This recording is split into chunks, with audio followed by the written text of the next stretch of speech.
dear friends, viewers and trolls who's gonna be blocked. Today is May 21st, 2020, and the topic is global pulse management again, plus some other thoughts. So first things first, I really do believe that we could change this matrix with sets of organized pulses against the core. Now, let me go back the timeline, how the whole idea was born. So,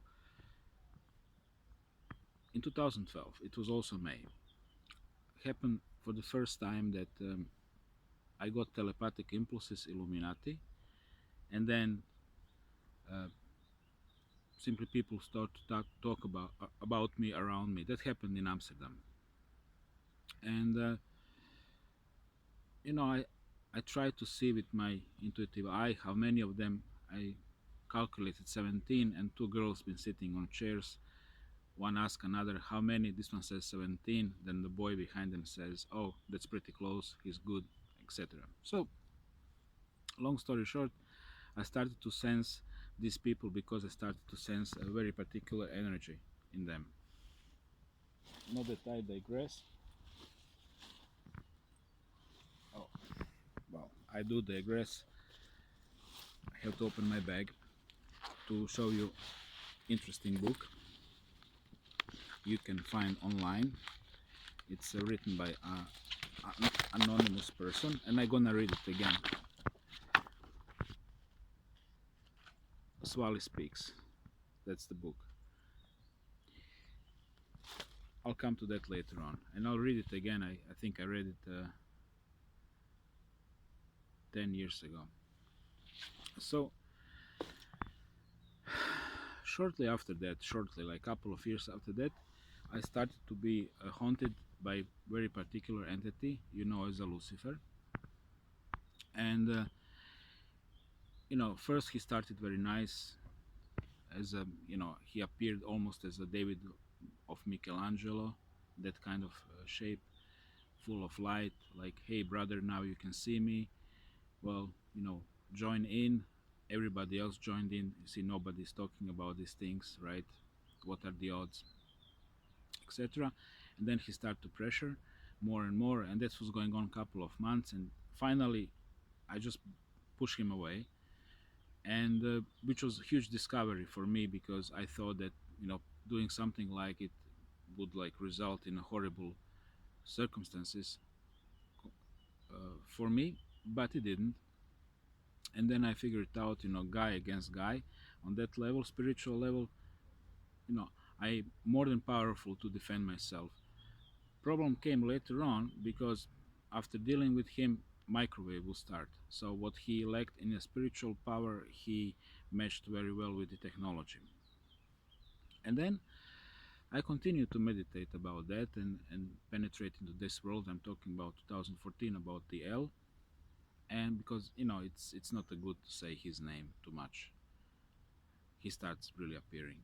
So 2015, in sets of meditations, which been, and I'll admit it, backed by ganja, big quantities of ganja in Cambodia. It was happening in Phnom Penh, because that holy plant for me is like oil, and I'm like a machine, and this oil helps me to smooth my mechanisms, and meditations get stronger. So I started to see the entity,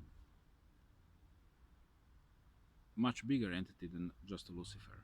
Okay, he's special story, and I was talking about him before in Krat in Cambodia, and earlier, almost very beginnings of this YouTube channel. Actually started like that, Chrono on Lucifer, and then before that I uploaded two smaller videos, but I digress. So I started to see this much bigger entity, this multidimensional entity, which looks like a cube, and it twists dimensions, and also the context of why is this going on.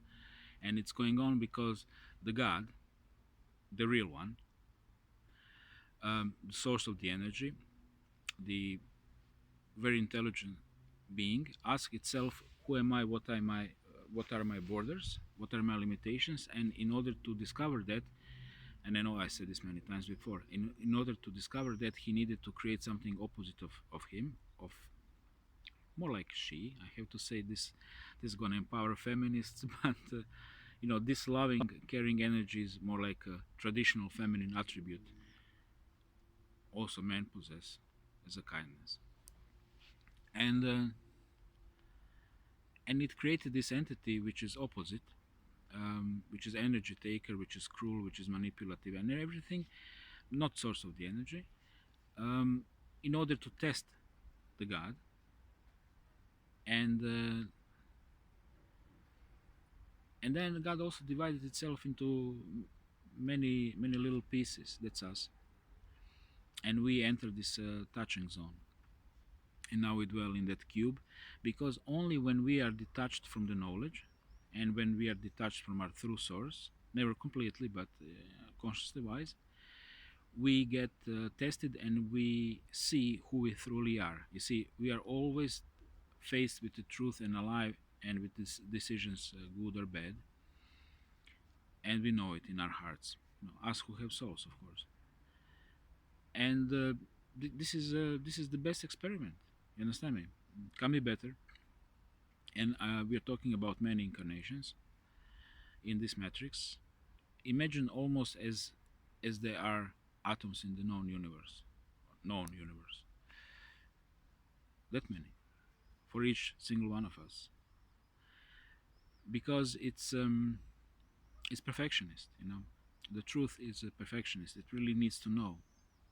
This is one of the many parallel experiments. Take it with a pinch of salt. This is my vision. That's how it is. And it's been repeating again and again as a reason why all this. So, the most noble conclusion of this experiment for us who are dwelling in these layers of hell, because this is hell, not the worst possible hell, like a concentration camp, being a child taken by the Podesta types, what I mean. Swally speaks about that. But simply existence of suffering. So, and again and again. So, it's possible actually to destroy whole this cube, whole this matrix, if enough being is about to reach this level of consciousness. I know that I'm neither rich nor beautiful, but I have what I have, okay? And it can be done. And I'm sure that if 100 or maybe 200,000 people were together at one spot and start really seeing these entities, and start really seeing and understanding the metrics, and understanding who they need to push and how, it's, you know as if you were blind, and then suddenly you start to see, and then you start pushing that person who's harassing you. That's it. We would completely change these fucked up conditions of ours. We really would change the whole matrix, not just one government, whole matrix. And this is my legacy. This is something I really would like to live after my death as idea, because more I go through life, more I start to see that the poverty, for example, which is the form of injustice, is completely artificially made. There are no reasons for people to live in scarcity. There are no reasons for animals to suffer without reason. Talking about slaughterhouses and all these crappy things. This is simply result because this is how this matrix extracts the energy. The spirit cooking. You suffer, it feeds on it. That's it. And I'll speak maybe funnily now for some people who are blessed by more liberal laws, but marijuana, ganja, cannabis, that's a fundamental human right. Same as right to have access to clean water, to air. This is also fundamental right, because without it we really can't function properly. It's holy medicine for so many things, and it saved my life from Escherichia coli type, which was antibiotic resistant. So this absolutely must be legalized, same as it is growing potatoes and cabbage, because without it there is no life. And other parts of poverty which are simply artificially made. You know, we really could live in society of abundance. We really could live in society where there is no need for money because good nature gives us so much. Technology, what we have right now, is more than sufficient. There is no obstacle for us to live in a hempcrete or some type of houses, to have a small gardens, to have a free energy, to have a means of transportation, clothing. It's just nothing is technically stopping us from that. And when you reach this understanding, you will understand how crazy idea of money is. I'm receptionist, and some guy comes and says, you know what, give me a key, I'm just gonna check out the room. If I don't like it, I'll go. Say, okay buddy, put $20 here. He puts $20. I give $20 to a cab driver because I own him for ganja. Cab driver runs to hooker. He gives her $20 because he owns her $20 for. And then hooker runs from her room to the desk to give $20 because she's late 2 days for a rent. Guy comes. No, I'm not gonna take it. I give him back $20. That's the way how economy works, and it can also work without this $20. Okay, just imagine that, because obviously I theoretically proven it's possible. So let's go back to the pulse. How pulse would work with sufficient number of awakened human beings to some degree. They would see the multidimensional matrix to some degree. They would understand what's the real threat. I'm not even talking about, the Illuminati, the reptiles, but dimensions up, the demons who are watching us right now, who are targeting us with this Wi-Fi technology, which is a little bit hypocritical because that's how we communicate, but that's what was given to us. You know, we would be finally in the control. So this is how it should be done. How to get there, I have no fucking idea.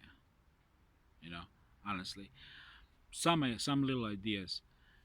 Meditations 1, 2, 3, 4, what I left before, but not beyond that. You know, it's you who needs to figure out that. Okay. Thank you for watching. Thank you very much, my friends who connected with me, not by disorder, but Tim from New Zealand, Michael from Canada, Serge from Dublin, beep beep beep beep, big sister from Florida, Seal du Nord Quebecois, and many others who came here, stayed, and became my friends. Thank you guys for being there. I really appreciate it, and thank you very much for QIT3. It's really nice gadget. I like to watch movies on it. It does poison me with Wi-Fi, like seriously, but you know that's the way how a game is rigged. So no hard feelings. Thank you. I really like it. Bye bye.